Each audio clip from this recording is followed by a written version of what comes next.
والذین لا یشهدون الزور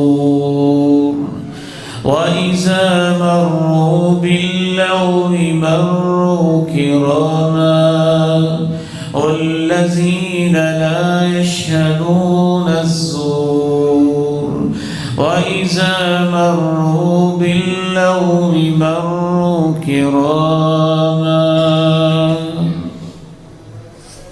رحمان کے بندے جھوٹی گواہی نہیں دیتے، وہ ضمیر فروش نہیں ہوتے، حق بات کہتے ہیں،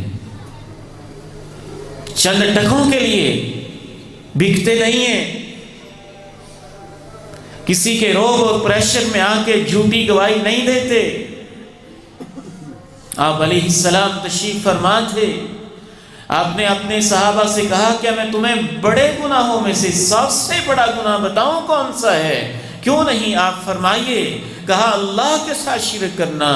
گناتے گئے، پھر آپ نے ارشاد فرمایا الا وشہادۃ الزور، الا وشہادۃ الزور، الا وشہادۃ الزور، خبردار بچ جاؤ جھوٹی گواہی سے، بچ جاؤ جھوٹی گواہی سے، بچ جاؤ جھوٹی گواہی سے۔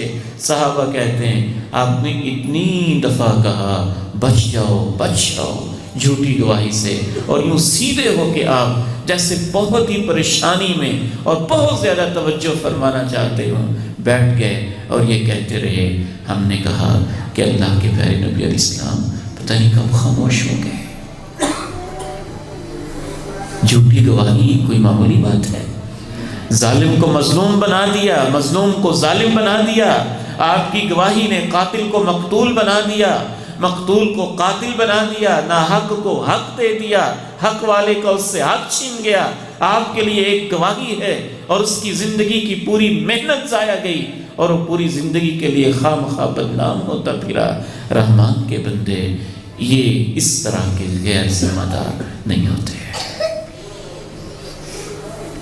بلکہ ایک اور اس کا مطلب یہ بھی سلف صالحین نے بیان کیا، جھوٹی گواہی دینا تو دور کی بات ہے، جھوٹ موٹ کی محفل، جھوٹ موٹ کے لطیفے، فضول قسم کی چیزیں، رحمان کے بندے جہاں وہ کام ہو رہا ہو اس کام میں جاتے ہی نہیں ہیں، ایسی محفل میں نہیں بیٹھتے ہیں، ایسے دوستوں کے پاس نہیں بیٹھتے ہیں، ایسی کمپنی ان کو اچھی نہیں لگتی ہے۔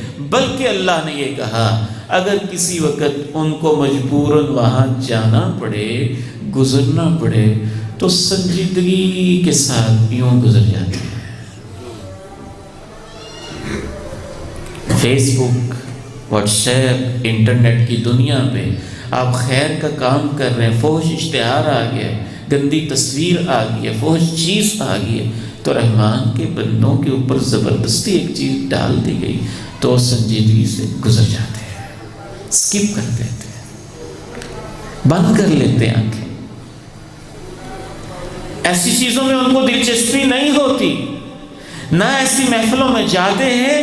اگر زبردستی ان کو کہیں گزرنا بھی پڑے تو بڑے سنجیدہ اور سیریس ہو کے گزر جاتے ہیں۔